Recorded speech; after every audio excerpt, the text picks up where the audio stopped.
স্বাগত দীপ্ত সংবাদে, সাথে আছি আমি নুজহাত রাহনুমা। আওয়ামী লীগ নিষিদ্ধের দাবিতে বাদ জুমা বড় জমায়েতের ঘোষণা দেওয়া হয়েছে। একই সঙ্গে বিক্ষোভ কর্মসূচিও চলবে। প্রধান উপদেষ্টার বাসভবন যমুনার পূর্ব পাশে ফোয়ারার সামনে এ জমায়েত হবে বলে জানিয়েছেন জাতীয় নাগরিক পার্টির দক্ষিণাঞ্চলের মুখ্য সংগঠক হাসনাত আবদুল্লাহ। এতে দলমত নির্বিশেষে সবাইকে অংশ নেওয়ার আহ্বান জানান তিনি। সকালে যমুনার সামনে চলমান বিক্ষোভ কর্মসূচি থেকে এ ঘোষণা দেন হাসনাত আবদুল্লাহ।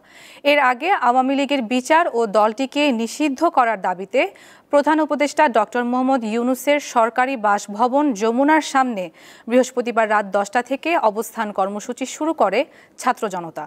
সামাজিক যোগাযোগ মাধ্যমে এই কর্মসূচির ঘোষণা দেন এনসিপির নেতা হাসনাত আবদুল্লাহ। এরপর এনসিপির আহ্বায়ক নাহিদ ইসলাম সহ অন্য ছাত্রনেতারাও সেখানে অবস্থান নেন। এক পর্যায়ে জামায়াতে ইসলামী, হেফাজতে ইসলাম ও ইসলামী আন্দোলন সহ বেশ কিছু দল ও সংগঠন কর্মসূচিতে যুক্ত হয়।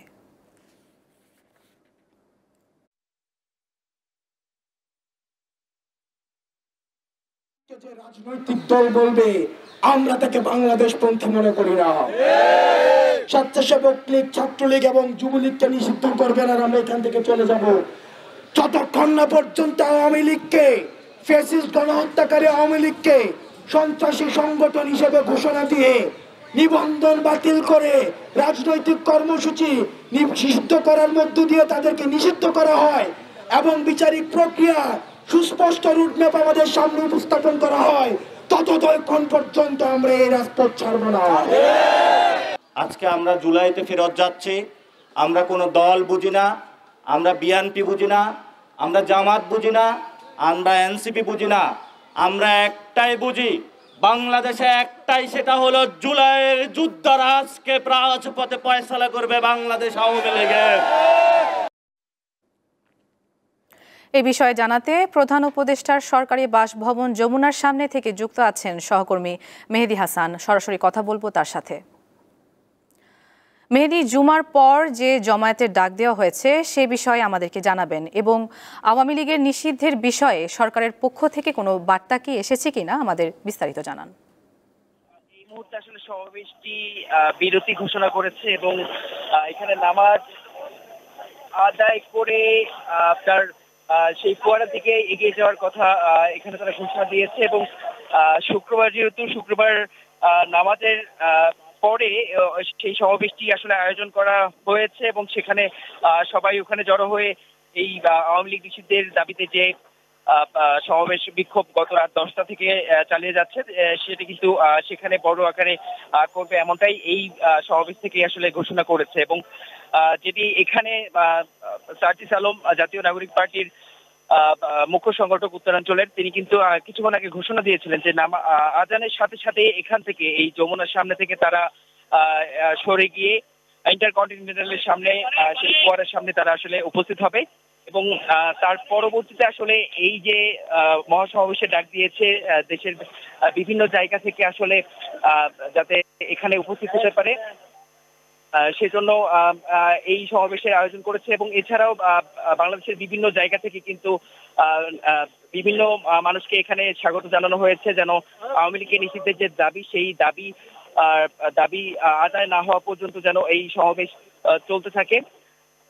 এবং যেমনটি আপনি কিছুক্ষণ আগে বলছিলেন যে গতকাল 10টা থেকে কিন্তু জাতীয় নাগরিক পার্টির আহ্বায়ক নাহিদ ইসলাম মূলত এই কর্মসূচির ডাক দেয় এবং গতকাল রাত 10টা থেকে কিন্তু প্রধান উপদেষ্টার বাসভবনের সামনে এখানে বিক্ষোভ সমাবেশ পালন করছে এবং একে একে কিন্তু আমরা দেখেছি রাতভর তারা পালন করার পরও এখন পর্যন্ত এখানে সমাবেশ পালন করে গেছে। এবং এর মধ্যে আমরা দেখেছি যে বিভিন্ন রাজনৈতিক দল এবং অঙ্গ সংগঠন এবং বিভিন্ন সংগঠনও কিন্তু এখানে সংহতি প্রকাশ করে এখানে উপস্থিত হয়েছে এবং নানা রকম বক্তব্য দিয়েছে। আওয়ামী লীগকে নিষিদ্ধ করার পেছনে বিভিন্ন রকমের যুক্তি দেখিয়েছে যে এই জুলাই হত্যাকাণ্ড এবং পিলখানা হত্যাকাণ্ড এবং বিরোধী দল যারা ছিল সেই সময় যে গুম খুনের শিকার হয়েছে এবং সবকিছু মিলিয়ে আসলে আওয়ামী লীগের রাজনীতি করার কোনো নৈতিক অধিকার রাখে না, এমনটি তারা আসলে বক্তব্য দিচ্ছেন। এবং সেই দিক থেকে আসলে আওয়ামী লীগকে নিষিদ্ধ করার জন্য তারা গতকাল রাত থেকে এই সমাবেশের আয়োজন করেছে। এবং এর আগে কিন্তু জাতীয় নাগরিক পার্টিকে আমরা দেখেছি গত 2 তারিখে তারা আওয়ামী লীগ নিষিদ্ধের দাবিতে একটি মহাসমাবেশ করেছিল বায়তুল মোকাররমের দক্ষিণ গেটে, এবং সেই থেকে কিন্তু শুরু। এবং গতকালকে যখন সাবেক রাষ্ট্রপতি আব্দুল হামিদ দেশ ত্যাগ করেন, এবং তারপর থেকে কিন্তু মূলত এই সমাবেশের ডাক আসে, এবং এখন পর্যন্ত কিন্তু রাষ্ট্রীয় অতিথি ভবন যমুনার সামনে থেকে এই সমাবেশ চলছিল। এবং এই মাত্র আসলে ঘোষণা দিয়ে তারা এখান থেকে সরে দাঁড়িয়েছে, বিরতির কথা বলে এখান থেকে সরে দাঁড়িয়েছে, এবং ইন্টারকন্টিনেন্টালের সামনে গিয়ে আসলে মূলত তারা এই সমাবেশটি সেখানে পালন করবে। এবং যতক্ষণ পর্যন্ত না সরকারের পক্ষ থেকে কোন রকম কোনো ঘোষণা আসছে, ততক্ষণ পর্যন্ত তারা এই রাজপথে অবস্থান করবে, এবং সেটি একদিনও হতে পারে এবং 30 দিনও হতে পারে। যতক্ষণ পর্যন্ত না তাদের সরকারের পক্ষ থেকে কোন রকম কোনো ঘোষণা জানানো হচ্ছে, ততক্ষণ পর্যন্ত তারা এই বিক্ষোভ কর্মসূচি চালিয়ে যাবে, এমনটাই বলছেন। নুজাত, এই ছিল আমার কাছে এখান থেকে সর্বশেষ। মেহেদী, আপনাকে ধন্যবাদ। সন্ত্রাসী সংগঠন হিসেবে আওয়ামী লীগ নিষিদ্ধের দাবিতে গত মধ্যরাতে চট্টগ্রামে বিক্ষোভ ও সড়ক অবরোধ করেন বৈষম্য বিরোধী ছাত্র আন্দোলন ও এনসিপির নেতাকর্মীরা। রাত 12টার দিকে প্রথমে তারা চকবাজারের গুলজার মোড়ে বিক্ষোভ সমাবেশ করেন। এরপর সেখান থেকে মিছিল নিয়ে নিউ মার্কেট মোড়ে গিয়ে সড়ক অবরোধ করে নানা স্লোগান দেন বিক্ষোভকারীরা।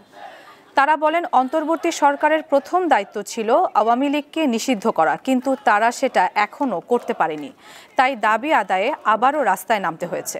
বিক্ষোভকারীরা আওয়ামী লীগ নিষিদ্ধের বিষয়ে দ্রুত প্রজ্ঞাপন জারি করার দাবি জানান।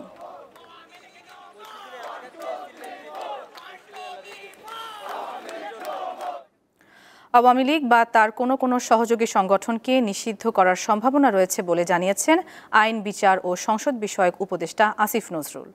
বৃহস্পতিবার রাতে দেশের একটি শীর্ষস্থানীয় গণমাধ্যমকে তিনি কথা জানান। নিষিদ্ধ করার মতো প্রয়োজনীয় আইনও দেশে রয়েছে বলে উল্লেখ করেন উপদেষ্টা। প্রায় একই কথা জানান আরেক উপদেষ্টা আসিফ মাহমুদ সজীব ভুইয়া। বৃহস্পতিবার রাতে ফেসবুকে নিজের ভেরিফাইড পেজে এক পোস্টে তিনি উল্লেখ করেন, নিষিদ্ধ হতে যাচ্ছে আওয়ামী লীগের সহযোগী সংগঠন যুবলীগ ও স্বেচ্ছাসেবক লীগ। সপ্তাহখানেক আগে থেকে প্রসেস করে সব ফর্মালিটি শেষ করে এখন তা চূড়ান্ত পর্যায়ে রয়েছে। তিনি আরও লেখেন, গণহত্যাকারী আওয়ামী লীগ ও তার সহযোগী সংগঠনগুলোর নিষিদ্ধ এবং রাজনৈতিকভাবে নিশ্চিহ্নকরণ নিশ্চিত করাই জুলাই গণঅভ্যুত্থানের অঙ্গীকার।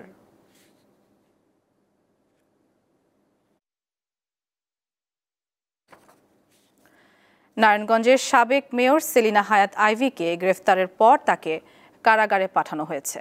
সিদ্ধিরগঞ্জের মিনারুল হত্যা মামলায় গ্রেফতার দেখিয়ে সকালে আইভীকে আদালতে তোলা হয়। শুনানি শেষে নারায়ণগঞ্জের সিনিয়র জুডিশিয়াল ম্যাজিস্ট্রেট তাকে কারাগারে পাঠানোর আদেশ দেন।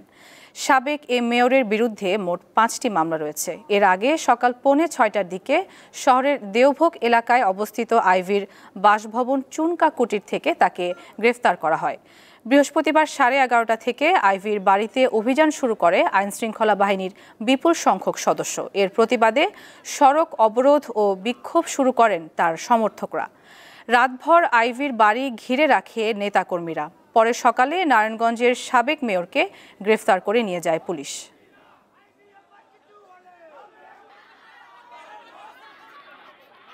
প্রকৃতিতে এখন গ্রীষ্ম, এরই মাঝে রক্তিম আলোয় উজ্জ্বল হয়ে আছে কৃষ্ণচূড়া। ডানামেলা রক্তলাল কৃষ্ণচূড়া ছড়াচ্ছে সৌন্দর্যের ভালোবাসা। নিসর্গবিদরা জানান, একটু পরিকল্পনা করলে বছর জুড়েই ঋতুভিত্তিক ফুল ফোটানো সম্ভব এই নগরীতে। এ শহরকে চেনা যায়?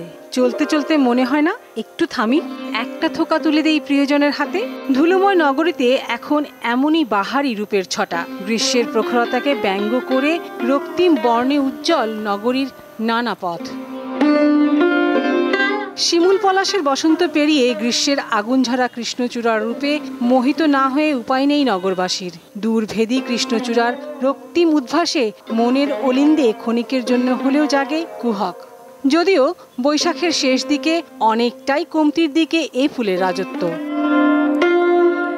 কৃষ্ণচূড়াকে সঙ্গ দিতে একই সাথে ফুটেছে কিশোরীর কানের দুলের মতো ফুটে থাকা সোনালু, আছে কনকচূড়া, কাঠগোলাপ, গন্ধরাজ, জারুল, রাধাচূড়া, মধুমঞ্জরি সহ আরো কত জানা অজানা ফুল।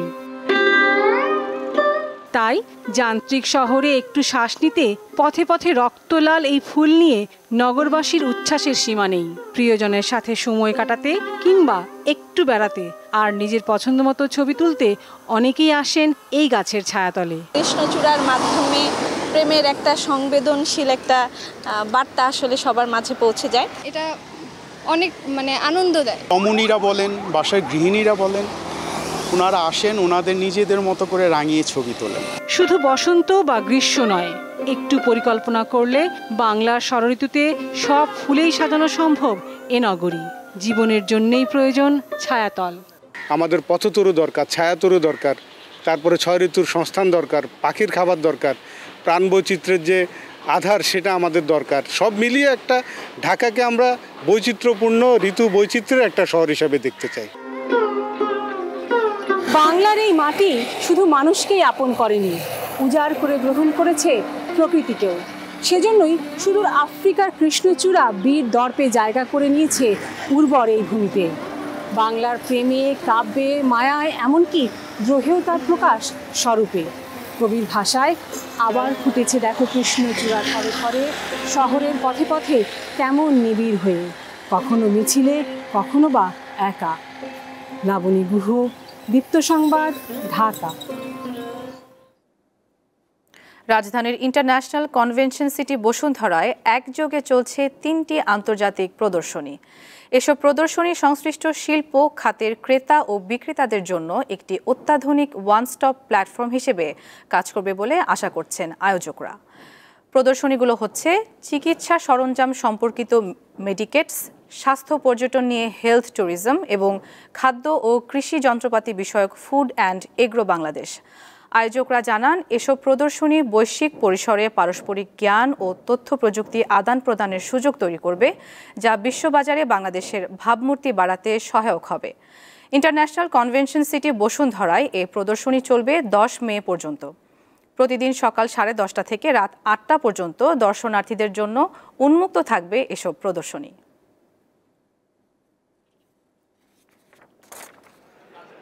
Sincere thanks and appreciation to Mr. Martin Kubica.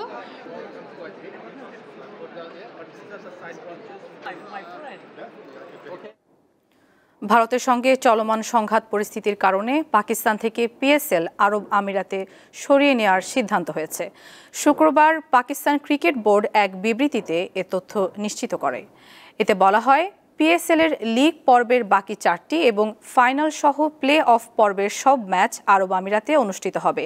ম্যাচগুলোর তারিখ ও ভেন্যু সম্পর্কিত বিস্তারিত তথ্য পরবর্তীতে জানানো হবে। এর আগে বৃহস্পতিবার রাওয়ালপিন্ডি ক্রিকেট স্টেডিয়ামের কাছে ড্রোন হামলার ফলে পিএসএল এর 2টি ম্যাচ স্থগিত হয়। এদিকে পাকিস্তানে আছেন বাংলাদেশের 2 ক্রিকেটার নাহিদ রানা ও রিশাদ হোসেন। নিরাপত্তা শঙ্কায় তাদের দেশে ফেরানোর কথা বলেছিল বিসিবি, তবে টুর্নামেন্ট সরিয়ে নেওয়ায় তাদের খেলার সম্ভাবনা রয়েছে।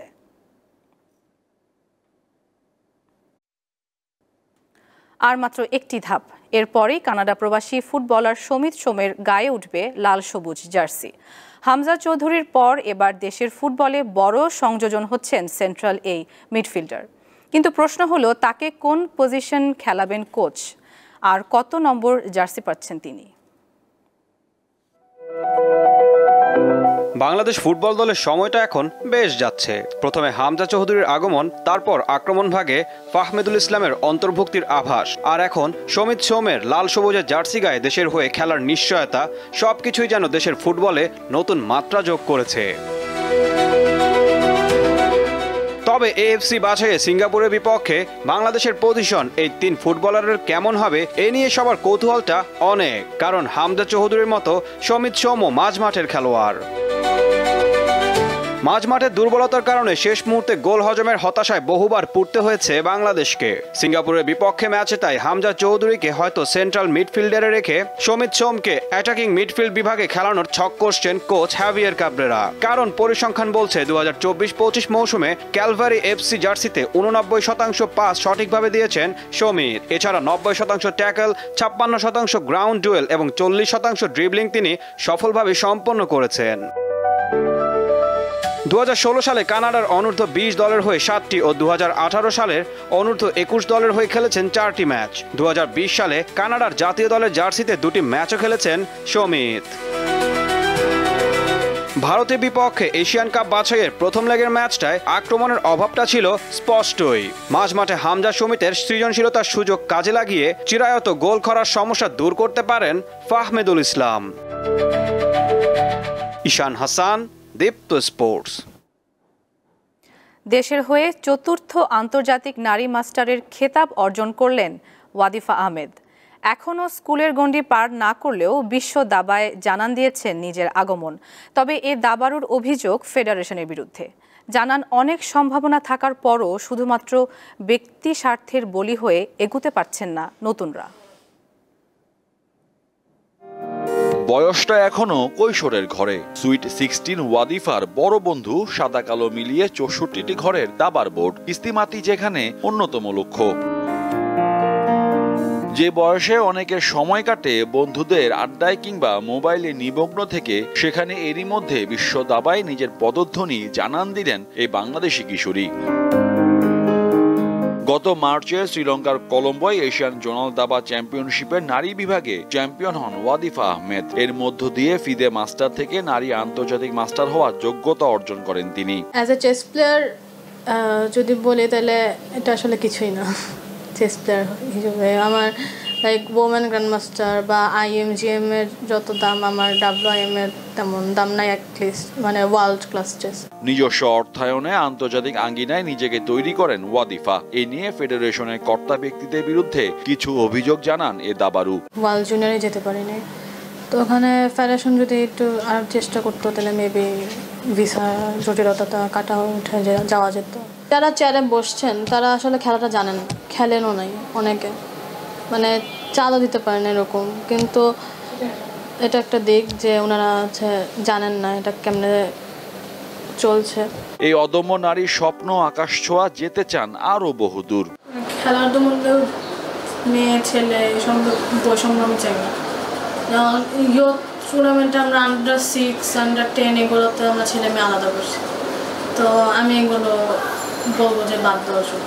এই নিয়ে চতুর্থ নারী আন্তর্জাতিক মাস্টার পেল বাংলাদেশ। 1985 সালে প্রথম মহিলা আন্তর্জাতিক মাস্টার হন রানী হামিদ। এরপর দাবায় এই খেতাব অর্জন করেন শামিমা সুলতানা। দেশের তৃতীয় আন্তর্জাতিক মহিলা মাস্টার হিসেবে এই তালিকায় নাম লেখান শিরিন সুলতানা। মোহাম্মদ হাসিব, দীপ্ত স্পোর্টস, ঢাকা। দর্শক, এই ছিল এখনকার মতো। পরবর্তী সংবাদ বেলা 2টায় দেখার আমন্ত্রণ। এছাড়া তথ্য ও বিনোদনের অন্যান্য খবর পেতে যুক্ত থাকুন দীপ্ত ডিজিটাল প্ল্যাটফর্মগুলোতে। সবাইকে ধন্যবাদ।